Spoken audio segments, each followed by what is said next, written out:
Reflection, Chapter 32. Mulan's eyes snapped open. She bolted up, accidentally hitting the back of her head against the pole behind her. Pain shot up her spine and she groaned.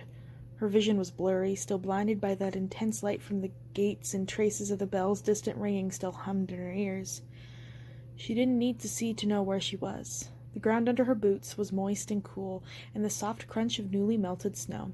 The frost that had glazed the pole behind her nearly hours before was gone, and outside she heard Yao, Ling, and Ling making rooster sounds, a call for everyone to wake.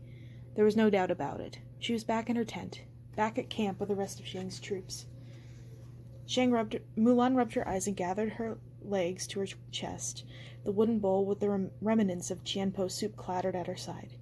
Everything was just as she left it. She quickly pulled herself to her feet. "Shang?" she whispered. No answer. Mulan heard a whistle-like snore escape from behind her shield. Gently she lifted it and peeked underneath. Mushu, still asleep. She had decided to let the dragon rest. Pockets of sunshine flickered through the tent, freckling Mulan's armor with tiny dots of light. The rest of the tent was still dark, but the shadows gathered most heavily at the center, where Shang's cot was.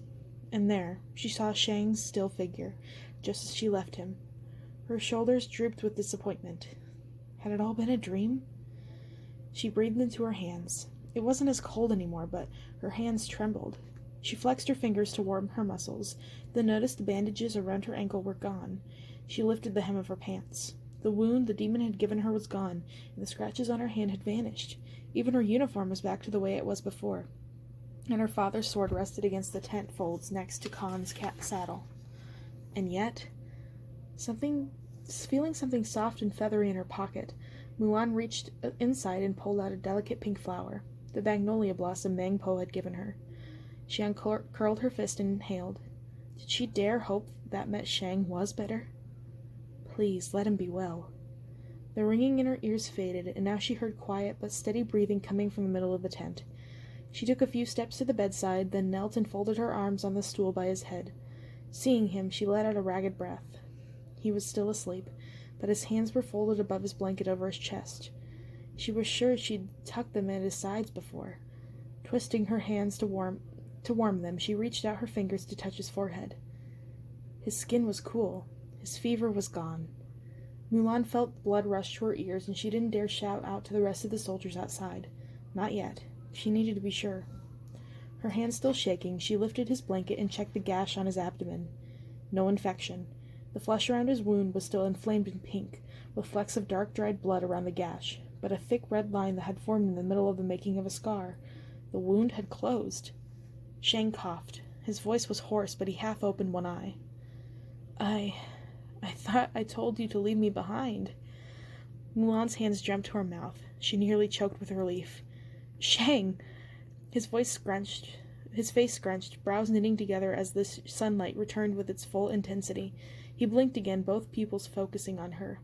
Color bloomed on his cheeks, almost like the flush on his face when he'd seen her cross the Bridge of Serenity. But here Mulan took it as a sign that he was feeling better. Shang propped himself up using his pillows. Slowly, she said, hiding a smile as she put her hand behind his back to help him. "How do you feel?" "Disoriented," replied Shang, "but better, much better." He pressed the back of his hand against his forehead, wiping away the sweat. He stretched as he sat up, his chest broadening and his muscles in his arms flexing under his sleeves. Mulan blushed for noticing. "Good." She turned, afraid Shang might see.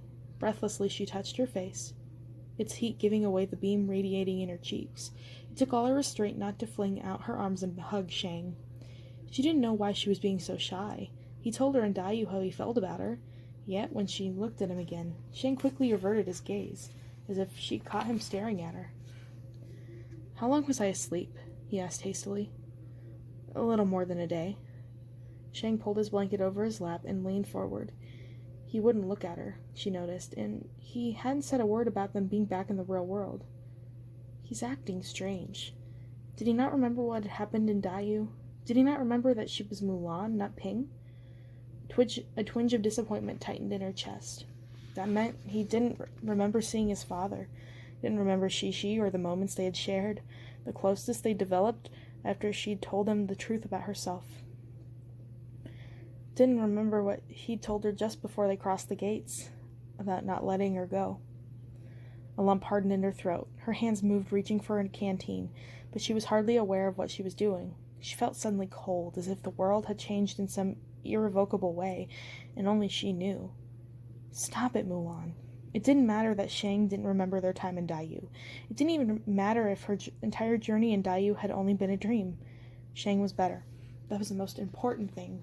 He wasn't going to die. Even if he no longer remembered she was Mulan, not Ping, the bond they shared in Daiyu had been real. She would find a way for them to be close again. But how? Now that the war was over, she and Shang wouldn't have much time left together. After they paid their respects to the Emperor, she'd go home to face her parents, and Shang would return to his home as well, and face his mother, and her plans to marry him off. Her shoulders sank. She couldn't lie to herself by pretending that thought didn't bother her. No matter what, she wouldn't make the same mistake again. She would tell him the truth about who she was soon. Joy surfaced to her emotions again, but it was more bittersweet this time. She swallowed so her face wouldn't crack when she spoke. I'm sorry. Sorry for what? Lying to you, almost killing you? She blustered. I don't know what I would have done if you died. Thank you for saving me from Shan Yu. He smiled at her tenderly enough to make her cheeks warm again. You would have done the same for me. Her heart skipped. Mulan took a moment to find her breath. I'm glad you're better, Shang. The rest of the troops will be too. She stood, deciding she should leave before she sounded too awkward. I'm going to tell everyone the good news. Shang's stomach growled. And I'll see if Qianpo has breakfast ready. Before he could say anything else, she fled the tent shouting the news. Captain Li, Shang is awake, everyone! Shang is awake!